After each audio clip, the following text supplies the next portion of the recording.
Amém. Paz do Senhor, igreja. Paz do Senhor, irmãos. Números capítulo 27. Eu vou sair um pouco do tema, mas o assunto envolve a palavra.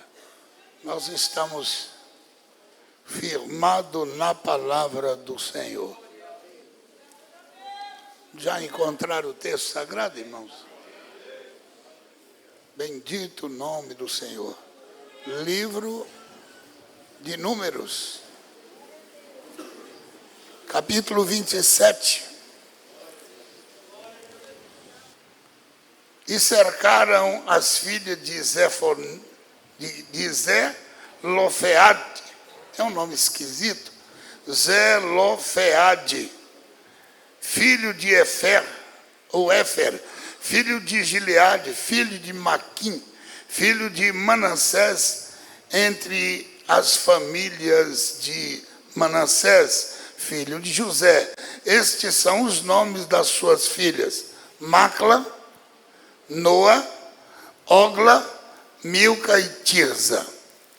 Então, esse Zelofeade tinha 5 filhas. O nome delas era Macla, Noa, Ogla, Milca e Tirza.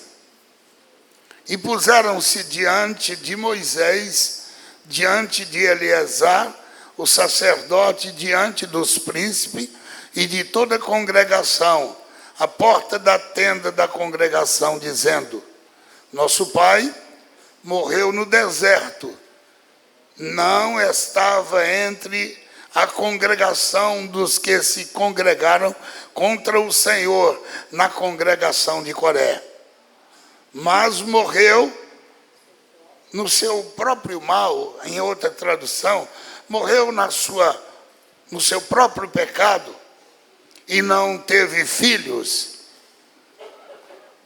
porque se tiraria o nome de nosso pai no meio da sua família, porquanto não teve filhos, dá-nos da possessão entre os irmãos de nosso pai.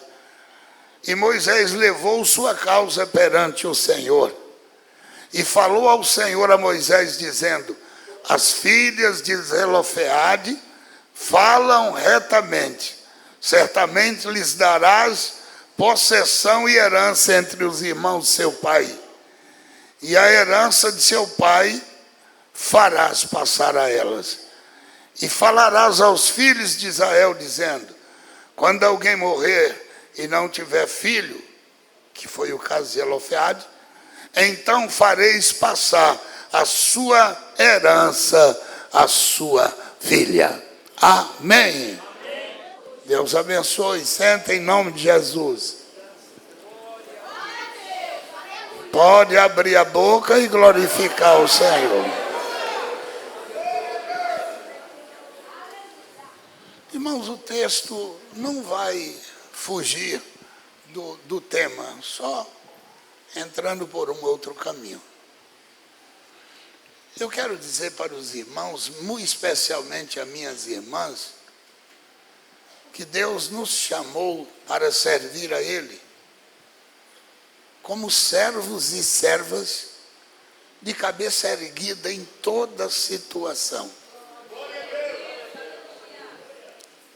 Eu sou inimigo de uma igreja que mulher é pastora, de uma igreja que mulher manda, de uma igreja que mulher usa de autoridade. Isso dentro do princípio cristão não pode jamais existir entre nós. Porém, eu quero deixar bem claro que mulher de Deus não é para andar de cabeça baixa. Mulher de Deus não pode viver simplesmente marginalizada por um marido ou por uma sociedade que quer fazer dela ou supermulher ou escrava. Ela tem os seus direitos, tem a sua cabeça erguida e ela pode manifestar perante Deus e Deus vai ouvi-la.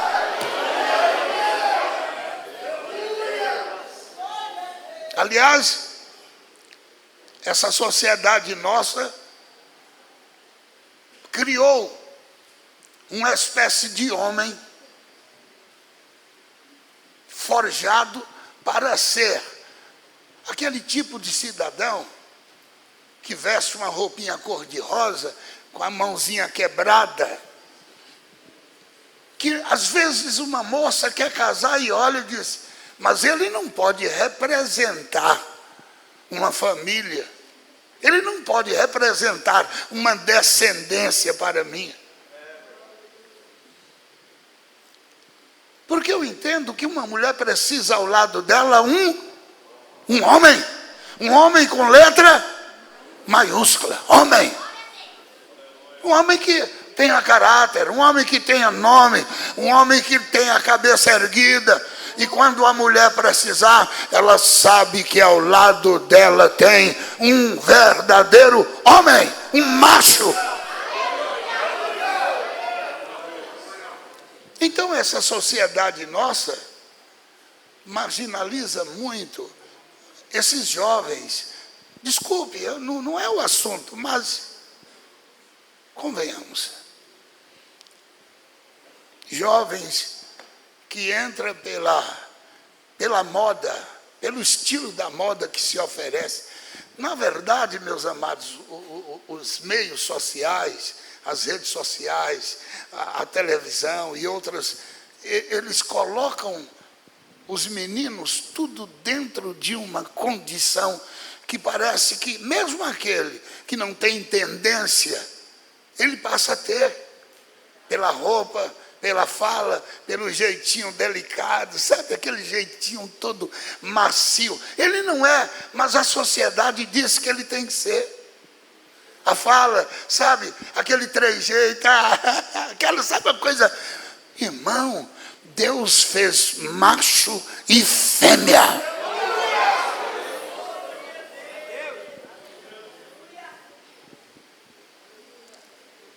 Eu entendo que é tão lindo um casal cuja mulher olha para o marido e diz, esse é meu marido. Ela não dá um passo além do marido, porque ela sabe o homem que ela tem. Um homem que é verdadeiramente marido. Eu acho isso lindo. Agora, não é por isso que esse marido é marido que pode fazer da sua mulher o que quiser fazer. Afinal de contas, ela é submissa, mas ela tem capacidade de gerir tudo que colocar nas suas mãos. As filhas de Zelofeade, esse homem, infelizmente não teve filho homem, só teve filha mulher. Naquela época, a herança deveria ser compartilhada com os pais e com os filhos homens. Se tivesse mulher, mulher naquela época era como se fosse propriedade de pai. Então, quando Zelofeade morreu, as filhas não tinham parte na herança.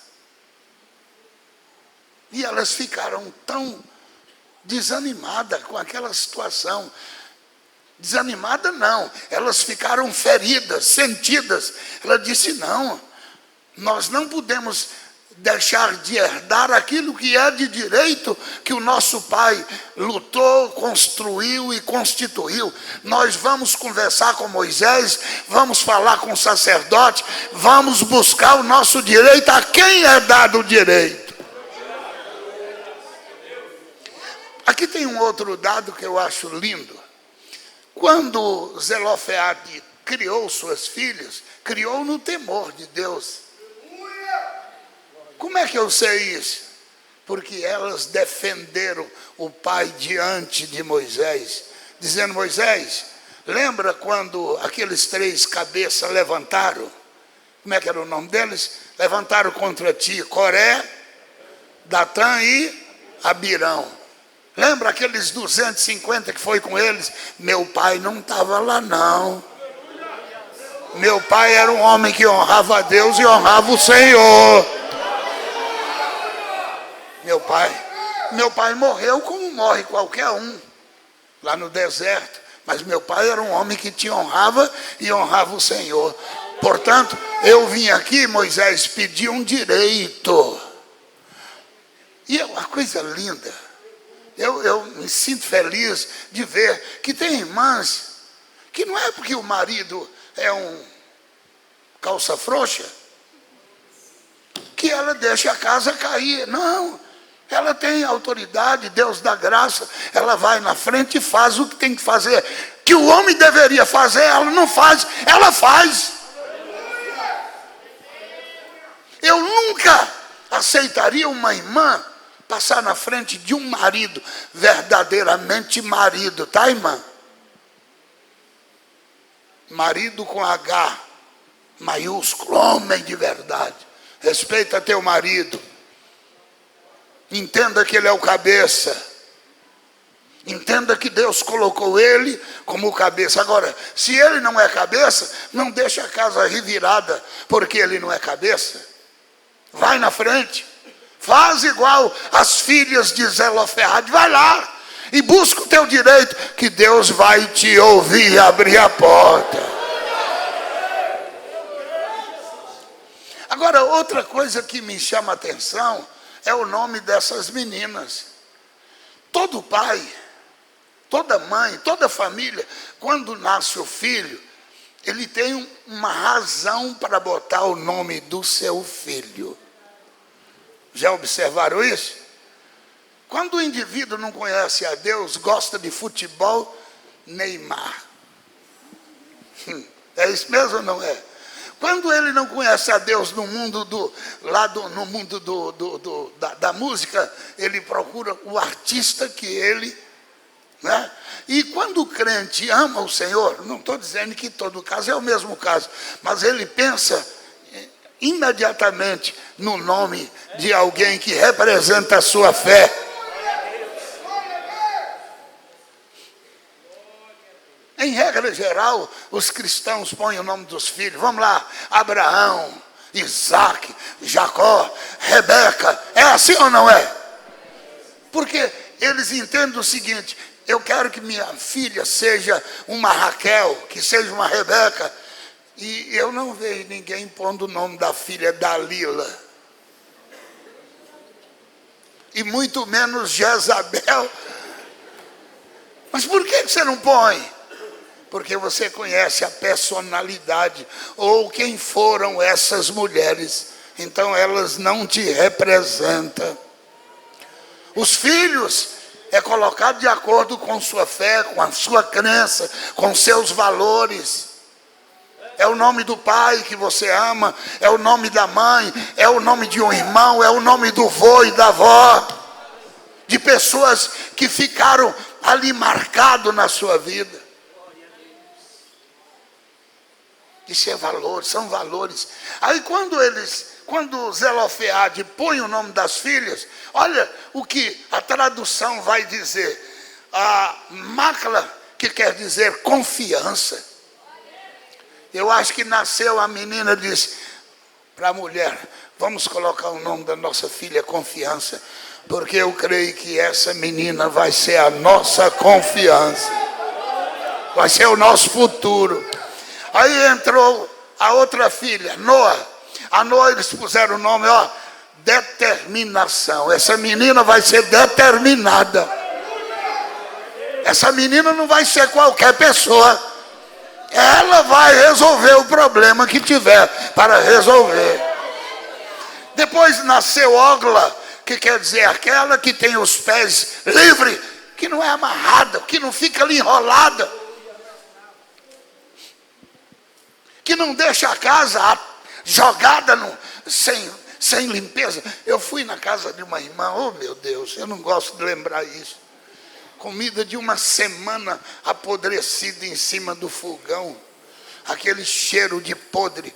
Quando a irmã me viu, eu disse: ô pastor, eu não tive tempo. Fica em paz, irmã, fica em paz. Fica em paz. Que vergonha. Você não tem os pés amarrados, irmã. Você não é uma pessoa qualquer. Deus te deu saúde, força, determinação, pés soltos para fazer o que Deus mandou você fazer. Aí vem a outra chamada Milcla, que quer dizer, olha o que quer dizer, autoridade. Essa menina vai falar com autoridade. Não é porque a irmã é uma serva de Deus, que na hora da necessidade de falar, levanta a cabeça, fala com autoridade. Você tem o Espírito de Deus na sua vida.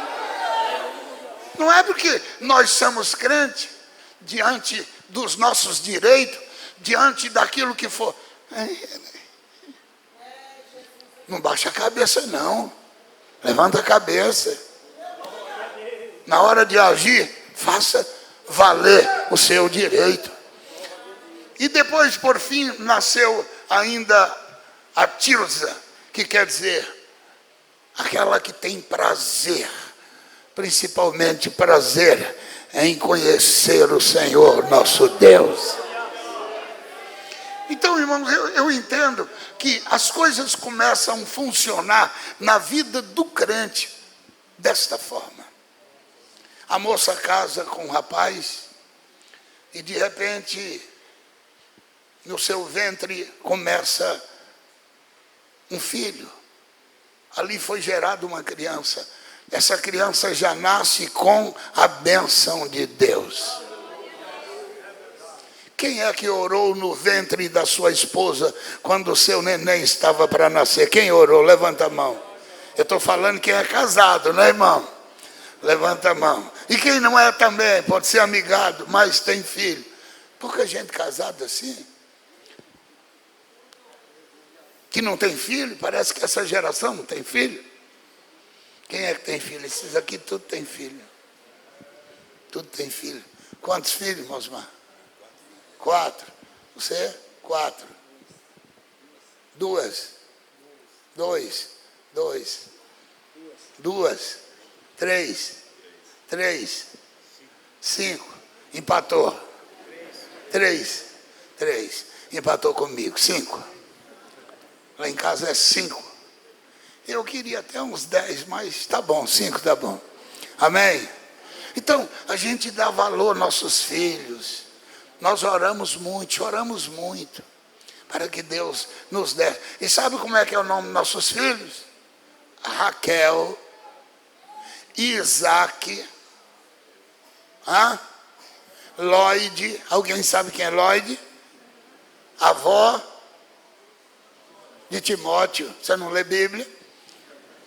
Avó de Timóteo. Depois veio a Ruth. Ela está até ali, a dona Ruth. E depois veio, do lado dos homens, o Saulo. Alguém disse, por que não Paulo? Eu disse, não, é Saulo mesmo. Ele vai ter um encontro com o Senhor Jesus. Então, irmão, nossos filhos nasceram debaixo da oração. Casa abençoada. Minha casa. Eu não estou dizendo que nossos filhos todos servem a Deus. Cada um tem o seu caminho.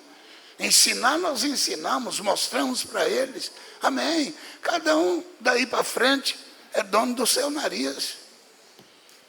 Mas eles sabem que papai é pastor. Lá em casa, eles não entram sem camisa. Eles nunca fumaram, e aliás, nunca aprenderam o que é fumar e beber. Nunca. Dentro da minha casa nunca teve palavrão. Sabe por quê, irmãos? Porque na minha casa nós tememos ao Senhor Jesus. E eu sempre mostrei para eles que eu fui o cabeça do lar. Fui e sou até hoje cabeça.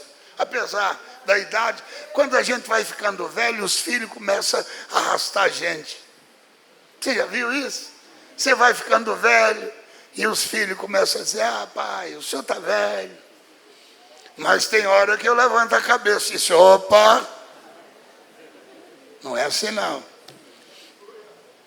Então, irmãos, Deus ouviu o clamor das meninas de Zelofeade.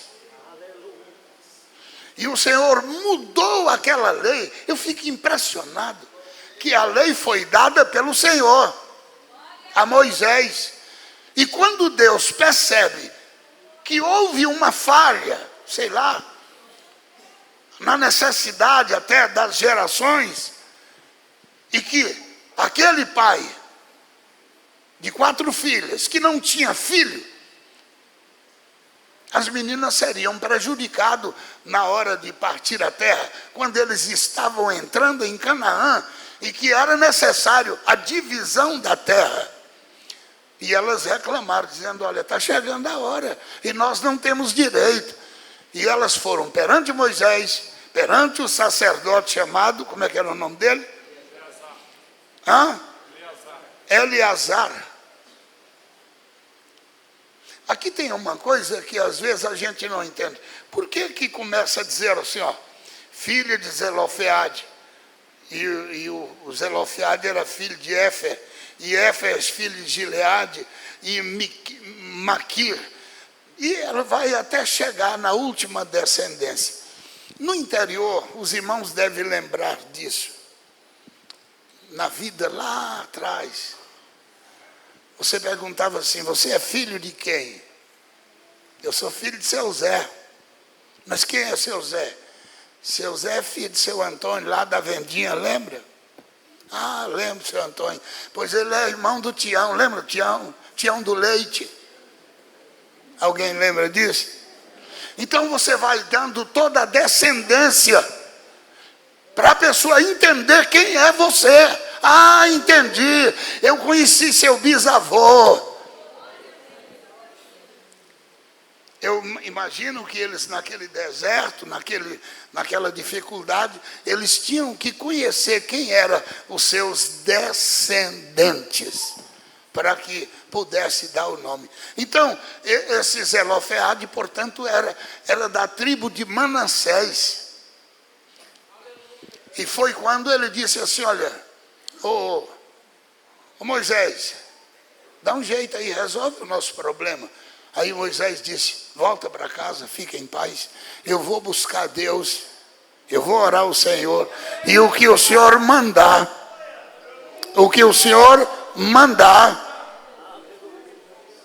eu vou responder.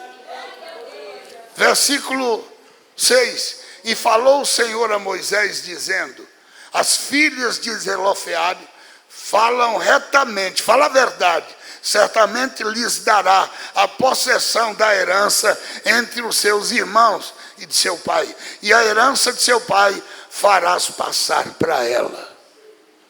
Deus muda uma lei, Deus muda princípios, não importa se é homem ou se é mulher, clamou, Ele é um Deus de justiça. Deus é Deus de justiça. Por isso, irmãos, não tem aqui entre nós dizer que uma irmã é muito inferior, coitadinha. Eu não aceito isso. Eu entendo que nós devemos submeter a palavra do Senhor. A mulher colocar no seu devido lugar, como adjutora, como que mais?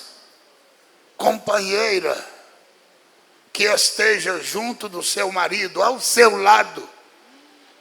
Agora, o texto da palavra de Deus vai deixar eu amo isso. No livro de Efésios, vamos lá? Efésios capítulo 5. Só para a gente entender, depois eu já estou encerrando, eu creio que os irmãos já estão bastante cansados até. Mas deixa eu mostrar aqui uma coisa que é muito lindo. Efésios, capítulo 5, 22. Olha o que o texto vai dizer. Vós, mulheres, sujeitai-vos aos vossos maridos como ao Senhor.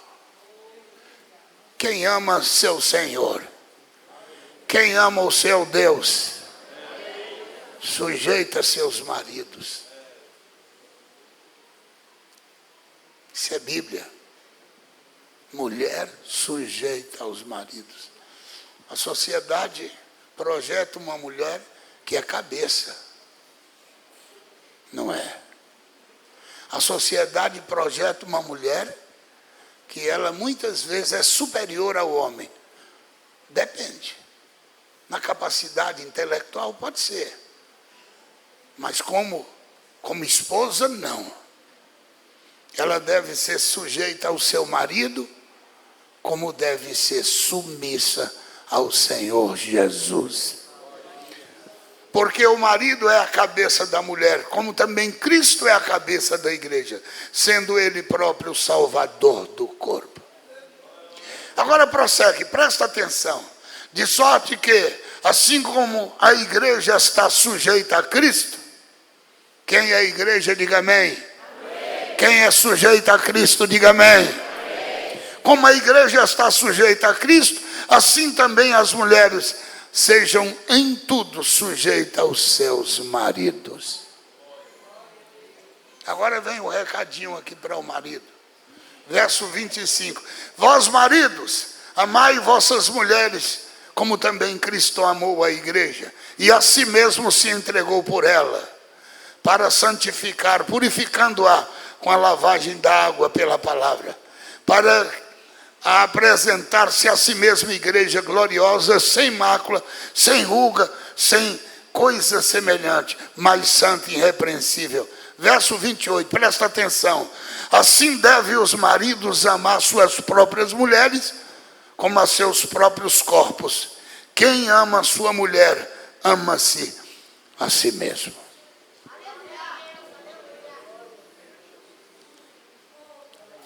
Meus amados, o casamento não tem a probabilidade de dar certo 99%, não. É 100%. Um casamento no Senhor é 100% certo. Aí você vai dizer, e por que o meu não está dando? O problema é seu. Você está fazendo alguma coisa errada. Casou fora da vontade do Senhor, aí aguenta as consequências. Mas se você casou na presença de Deus, pedindo um marido, pedindo uma esposa, fica tranquilo, que Deus vai colocar as coisas no seu devido lugar. Deus vai pôr as coisas no lugar. Pastor, minha esposa não vale nada. Como? Não entendi. Como é que você casou com uma pessoa que não vale nada? Então o problema é seu. Por que agora você está achando que ela não vale nada? Negócio esquisito. Então eu estou meio desconfiado dessa tua palavra, dizendo que tua esposa não vale nada. E principalmente, se casou no Senhor. Você pediu uma mulher que não vale nada. Deus te deu uma mulher que não vale nada. Seu Deus está muito fraco, ou você não olhou nada para Deus, você pediu segundo os seus olhos e o desejo do seu coração. Quem sabe você fez igual Sansão. Esta que meus olhos agradaram. Você foi pelo pacote, não foi? Você foi pela aparência. Você casou pelos bens que ela tinha, não foi não? Porque quando você casa por Deus, Deus vai pelejar por você. Mas você pode até dizer, pastor, eu casei por Deus, mas no caminho a coisa se perdeu. Amém. Então conserta a vida. A tesoura está aí para cortar e colocar as coisas no devido lugar. Se perdeu por quê? Porque você deixou de buscar a Deus. Porque o diabo entrou no seu casamento. Perdeu porque você não amou mais o seu marido como deveria. Eu entendo que uma mulher casou com um homem que ela amava. Pelo menos a princípio deveria ser assim. E por que esse amor se perdeu no tempo? Falta alguma coisa. O amor é necessário cultivar, irmã. Se você não cultivar o que você ama, perde. É uma planta, perde. Eu sempre entendo o seguinte, uma esposa, verdadeiramente esposa, ela tem que valorizar seu esposo. Ele é um homem direito, ele é um homem bom, ele é um homem honesto. Valoriza ele, abraça ele. Você chama ele de meu amor, meu bem. Você abraça, você valoriza ele. Ou quando ele já chega em casa, o que você está fazendo na rua até agora, hein, seu ator? O marido olha e diz, meu Deus, eu não casei com uma mulher, eu casei e fui com a jararaca. Ela não pode nem dizer, meu amado, o que houve que você atrasou? Pelo menos tem um pouco, né? Você casou com uma princesa, valoriza a tua esposa. Você faz isso? Quando você chega em casa, a mesa preparada, o fogãozinho pronto, a comidinha que você mais gosta, tua esposa diz, ô meu amado, meu querido, está aqui, vem para cá. Te dá um abraço, te dá um beijo. Que casa é essa? Você não valoriza essa esposa? Você vai atrás de uma outra mulher lá na rua, ô rapaz, a tesoura vai te cortar. Você vai passar por uma luta que eu não quero estar na tua pele. Valoriza a tua companheira, a mãe de seus filhos, aquela que está junto contigo, que luta com você, que te ama. Defeito. Quem é que não tem? Levanta a mão aí, quem não tem defeito, levanta. Problemas, meu Deus. O tempo, meus amados, vai deixando a gente um pouco, não é? Eu me lembro quando eu era novo, eu era bonito. É verdade, tinha muitas moças querendo casar comigo. Mas isso passou. Foi embora. A beleza passa. Eu me lembro de irmãos aqui, que nasceram junto comigo aqui, eram homens bonitos, hoje está aí velho, igual a mim, cansado, torto. Não é verdade? Caiu o cabelo, careca, acabou tudo. Enfraquecido. Vida sexual lá embaixo, diabetes velha comendo solta. É verdade.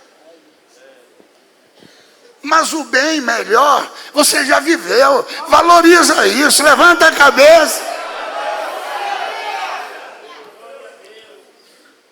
A mulher da tua mocidade, o marido da tua mocidade, vocês nasceram, cresceram juntos, e agora, depois de tanto tempo, sua mulher feia, seu marido, para com isso. Olha mais para ele, olha mais para ela, glorifica o nome do Senhor, Deus vai te dar vitória.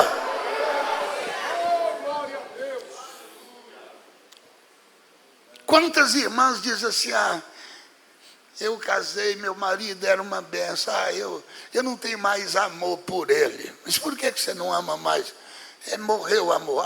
Então, você deixou morrer o amor, porque o amor é cultivado com as nossas ações, com as nossas palavras. O marido vem de uma vida desgraçada lá da rua, do trabalho, cabeça cheia de problema, patrão, o salário que às vezes não dá para pagar a dívida, chega em casa, a mulher, ao invés de dizer, meu querido, você está com o rosto tão estressado, vem tomar um banho, dá um abraço, um beijo. Você faz isso? Vocês fazem isso, irmãs? Ou você está na casa da vizinha conversando fiado? Ou você está no zap lá e não dá nem atenção? Meu Deus. Irmãos, deixa eu falar uma coisa. O problema da nossa casa, a tesoura tem que entrar lá. Sabe o que nós temos que fazer, irmãos? Desliga esse celular. Dobra o joelho junto com tua esposa. Chora com ela um pouquinho.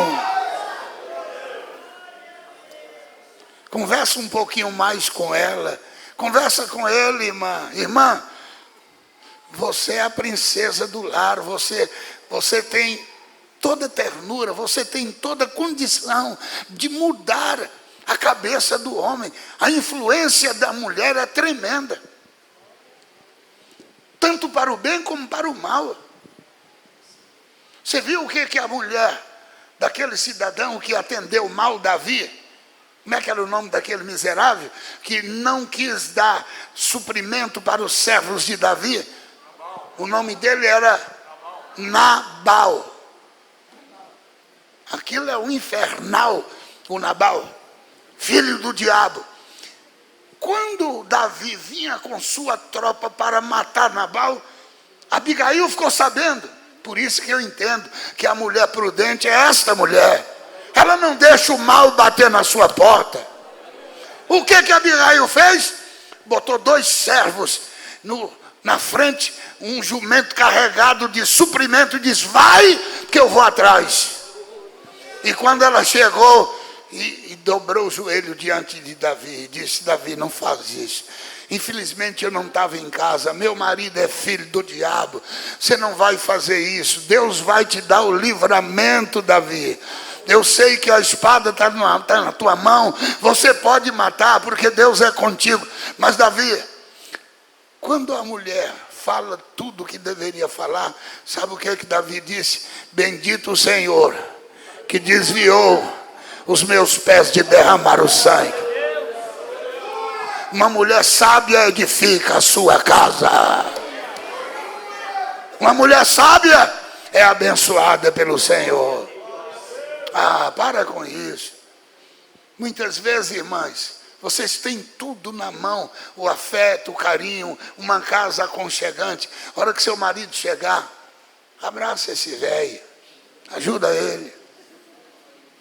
É verdade, deixa as coisas tudo arrumadinhas. Seu marido vai chegar. E se os 2 trabalham, por que não trabalhar junto? Claro. Por que não fazer o serviço de casa? Quem é que ajuda a esposa em casa? Levanta a mão. Rapaz, fala a verdade.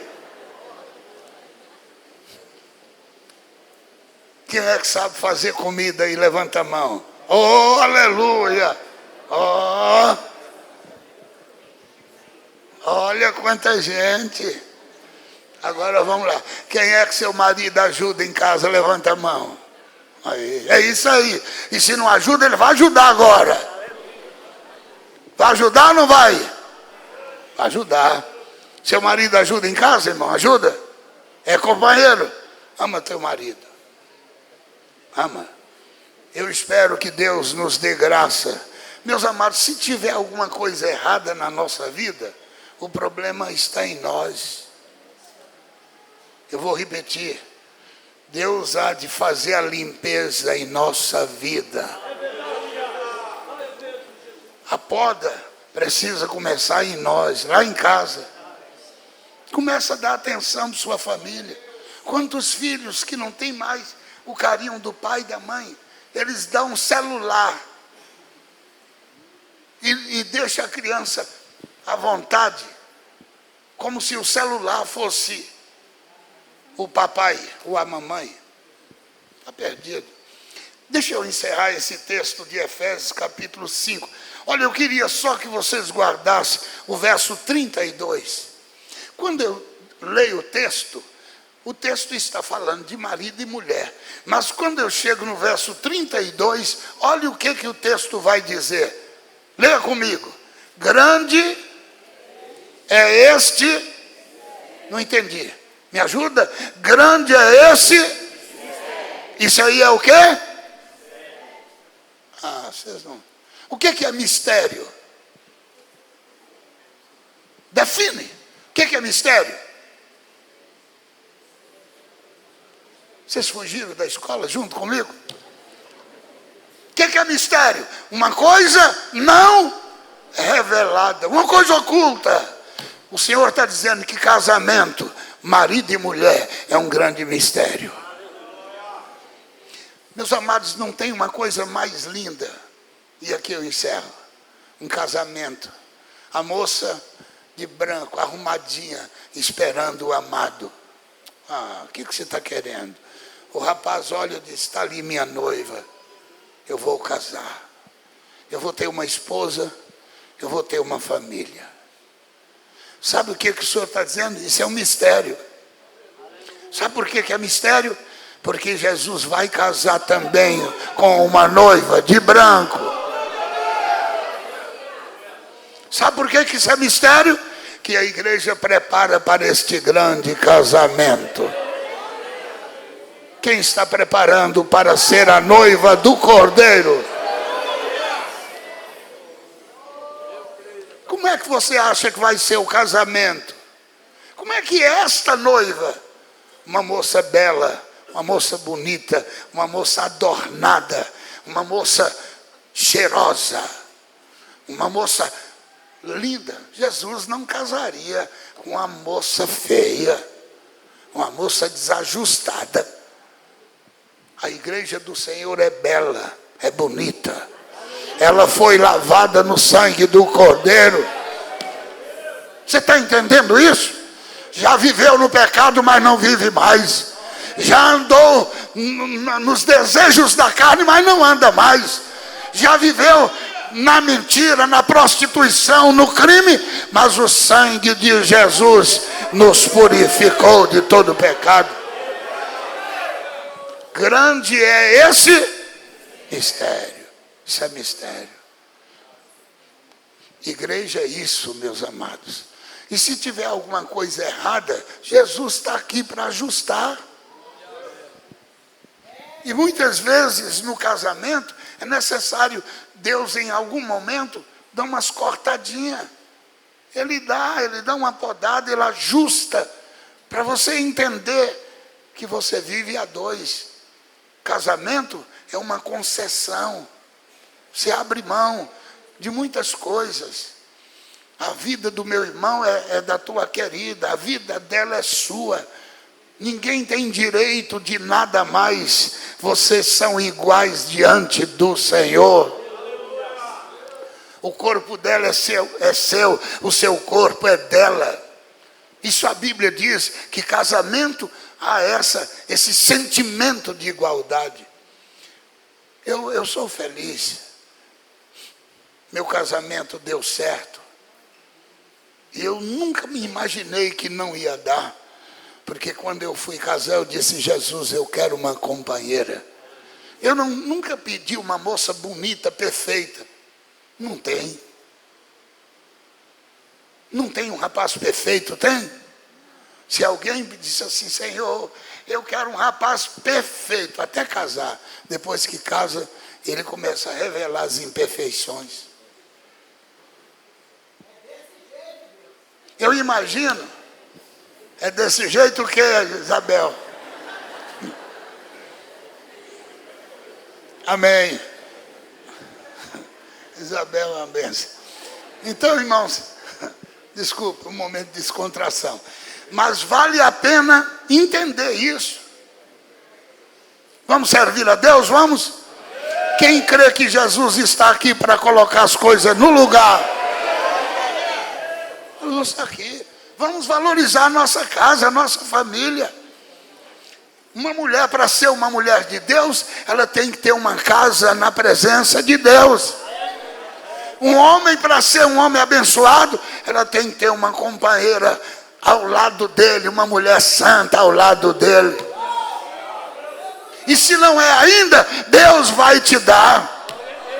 E se teu marido não é, permanece na presença do Senhor, que Deus tem poder para endireitar o que está curto.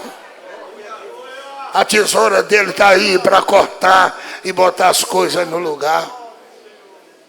Eu conheço irmãos que viveram um casamento desastroso, mas um dos cônjuges permaneceu no Senhor. Sabe o que Deus fez? Por amor àquele que busca a presença dele, Deus endireitou a casa. Quem é testemunha disso aí, levanta a mão. Se desse tempo, eu ia chamar a irmã Rose. Cadê a irmã Rosimeire? A irmã, é Rosimeire mesmo? A esposa do irmão Joaquim. Rosângela, cadê a irmã Rosângela? Quanto tempo, irmã Rosângela, esperando? 21 anos. Olha ele lá, o Joaquim está lá. Ó. Agora você está escondendo, né, Joaquim? 21 anos esperando. Ele chegava em casa bêbado, chegava em casa com batom, chegava em casa, daquele jeito. Largava a mulher, ia, e ela chorando. A roupa suja, tinha que lavar, a comidinha pronta. Chegou um dia, ela disse, não aguento mais, Jesus. Aí ela foi desistir. Aí o Senhor disse, essa vida eu te entreguei nas tuas mãos. Você é responsável pela alma dele.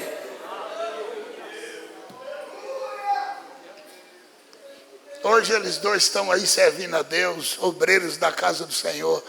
Eu acredito que aquele tempo passado nem se lembra mais, pelo fato do prazer de Deus estar na sua casa. Vamos servir a Deus? Vamos, meus amados. Fiquem em pé em nome de Jesus.